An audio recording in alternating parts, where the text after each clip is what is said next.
Welcome to March 4th, 2009, the fourth day of the week, and time to get back into the Lord's Care Ministry.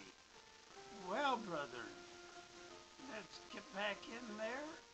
The Lord's Care Ministry, knowledge and wisdom comes from above, day 63 of the year 2009. Again, brother, it's time to open up our Bibles so that you can read along with me. Now, I suggest you write these chapter and verses down so that you can study the whole context at your own leisure. Okay, use the pause button if I go too fast for you.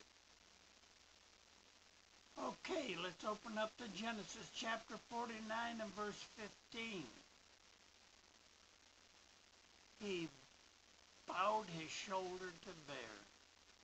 Now let's turn over to James chapter 5 and verse 10. Take, my brethren, the prophets, who have spoken in the name of the Lord, for an example of suffering, affliction, and patience.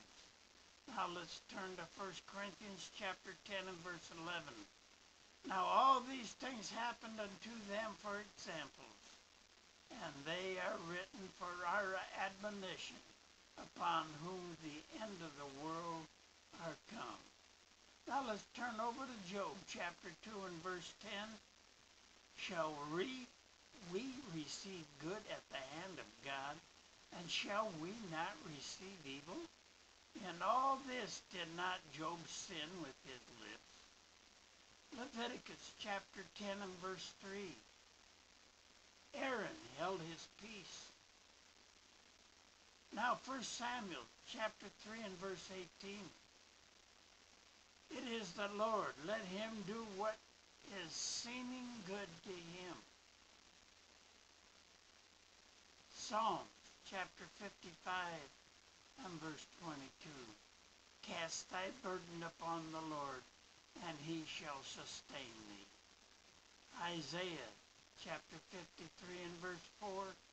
Surely he hath borne our grief and carried our sorrows.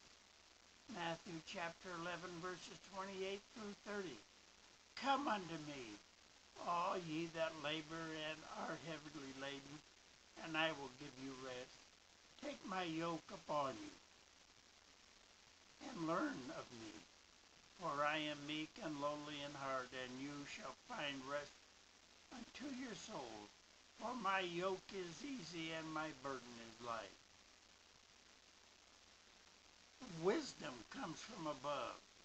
Train up a child, chastising his guidance. Fools require more. Proverbs chapter 17 and verse 10. Reproof is more effective for a wise man than 100 blows on a fool. Should inflict pain. Proverbs 20 and verse 30.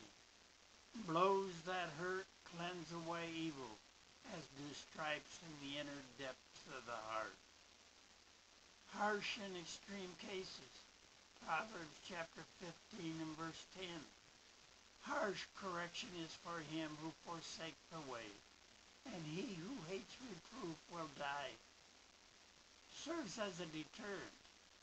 Proverbs chapter 19 verse 25. Strike a scoffer, and the simple will become wary. Reprove one who was understanding, and he will discern knowledge. We will end with Psalms chapter 19, verse 14.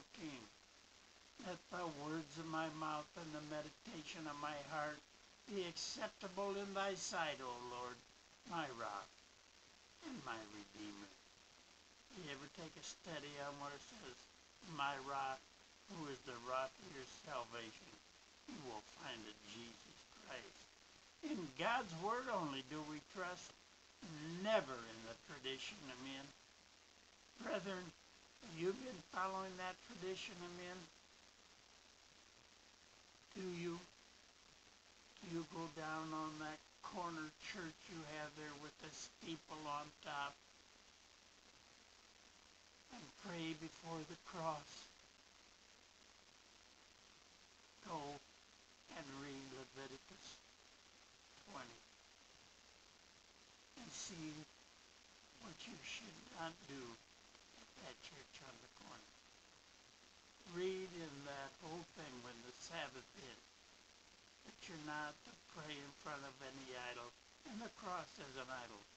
I could get into that. But if you've been doing that and you want to follow the Lord, get down on your knees and repent and ask the Father and the Son for the wisdom and the understanding of His Word. And if you do that, He will hear you. Well, brother, with that, we're going to close for today. You all have a great and wonderful day. I know I will. God willing, we'll see you tomorrow. Bye for now.